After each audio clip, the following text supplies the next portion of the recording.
Iran has produced enough highly enriched uranium for 9 atom bombs. 9.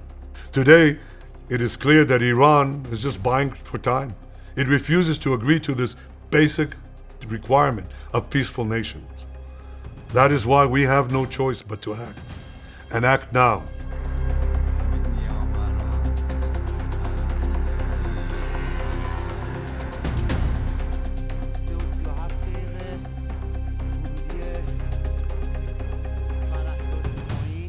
Moments ago, Israel launched Operation Rising Lion, a targeted military operation to roll back the Iranian threat to Israel's very survival.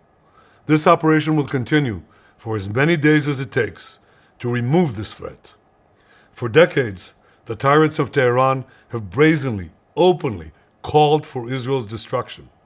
They've backed up their genocidal rhetoric with a program to develop nuclear weapons. In recent years, Iran has produced enough highly enriched uranium for 9 atom bombs. 9. In recent months, Iran has taken steps that it has never taken before, steps to weaponize this enriched uranium. And if not stopped, Iran could produce a nuclear weapon in a very short time. It could be a year, it could be within a few months, less than a year. This is a clear and present danger to Israel's very survival. 80 years ago, the Jewish people were the victims of a Holocaust perpetrated by the Nazi regime. Today, the Jewish state refuses to be a victim of a nuclear Holocaust perpetrated by the Iranian regime. Now, as Prime Minister, I've made it clear time and again, Israel will never allow those who call for our annihilation to develop the means to achieve that goal. Tonight, Israel backs those words with action. We struck at the heart of Iran's nuclear enrichment program. We struck at the heart of Iran's nuclear weaponization program. We targeted Iran's main enrichment facility in Natanz. We targeted Iran's leading nuclear scientists working on the Iranian bomb. We also struck at the heart of Iran's ballistic missile program. Last year, Iran fired 300 ballistic missiles at Israel. Each of these missiles carries a ton of explosives and threatens the lives of hundreds of people. Soon, those missiles could carry a nuclear payload, threatening the lives not of hundreds, but of millions. Iran is gearing up to produce 10,000 of those ballistic missiles within 3 years. Now just imagine 10,000 tons of TNT landing on a country the size of New Jersey. This is an intolerable threat. It too must be stopped. Iran is now working on what it calls the new plan to destroy Israel. You see, the old plan failed. Iran and its proxies tried to encircle Israel with a ring of fire and to attack us with the horrible attack of October 7th. But the people of Israel, the soldiers of Israel, rose like lions to defend our country. We crushed Hamas, we devastated Hezbollah, we hit Iranian proxies in Syria and Yemen. And when Iran directly attacked us twice last year, we struck back inside Iran itself. Yet in defending ourselves, we also defend others. We defend our Arab neighbors. They too have suffered from Iran's campaign of chaos and carnage. Our actions against Iran's proxy Hezbollah led to the establishment of a new government in Lebanon and the collapse of Assad's murderous regime in Syria. The peoples of those two countries now have a chance for a different future, a better future. So too do the brave people of Iran, and I have a message for them. Our fight is not with you. Our fight is with the brutal dictatorship that has oppressed you for 46 years. I believe that the day of your liberation is near.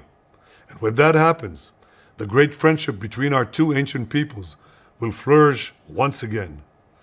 I want to assure the civilized world, we will not let the world's most dangerous regime get the world's most dangerous weapons. And Iran plans to give those weapons, nuclear weapons, to its terrorist proxies. That would make the nightmare of nuclear terrorism all too real. The increasing range of Iran's ballistic missiles would bring that nuclear nightmare to the cities of Europe and eventually to America. Remember, Iran calls Israel the small Satan. It calls America the great Satan.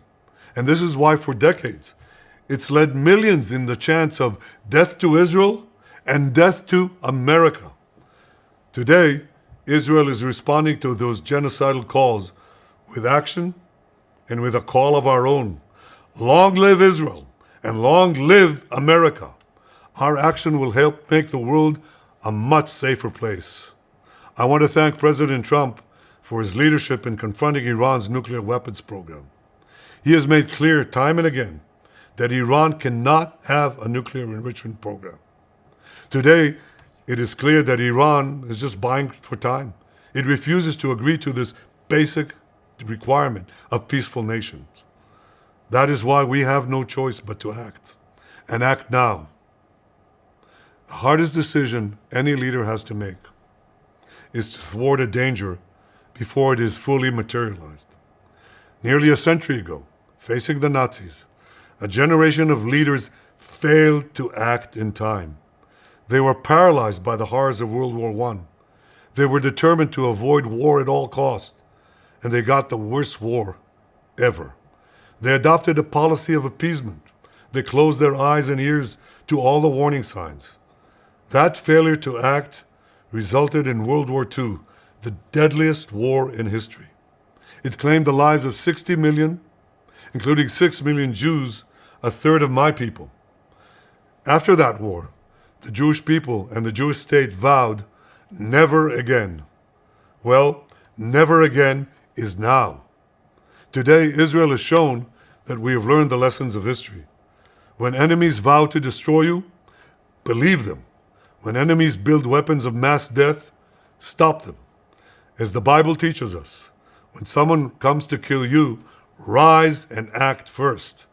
This is exactly what Israel has done today. We have risen like lions to defend ourselves. Over 3,000 years ago, Moses gave the people of Israel a message that has steeled their resolve ever since. Be strong and courageous, he said. Today, our strong and courageous soldiers and people stand together to defend ourselves against those who seek our destruction. And by defending ourselves, we defend many others, and we roll back a murderous tyranny. Generations from now, history will record that our generation stood its ground, acted in time, and secured our common future. May God bless Israel. May God bless the forces of civilization everywhere. For years, the Iranian regime has called for the destruction of the State of Israel, planning and advancing concrete military plans to do so. Over the past few months, intelligence has shown that Iran is closer than ever to obtaining a nuclear weapon. This morning, the IDF began preemptive and precise strikes targeting the Iranian nuclear program in order to prevent the Iranian regime's ability to build a nuclear bomb in the immediate time frame. We have no choice. We are operating against an imminent and existential threat. We cannot allow the Iranian regime to obtain a nuclear weapon that would be a danger to Israel and the entire world. This operation is for our right to exist here, for our future and for our children's future. The State of Israel has the right and the obligation to operate in order to protect its people and will continue to do so. The IDF conducted significant preparations for this operation. We are well prepared both in defense and offense to defend ourselves. The IDF will continue to defend the State of Israel.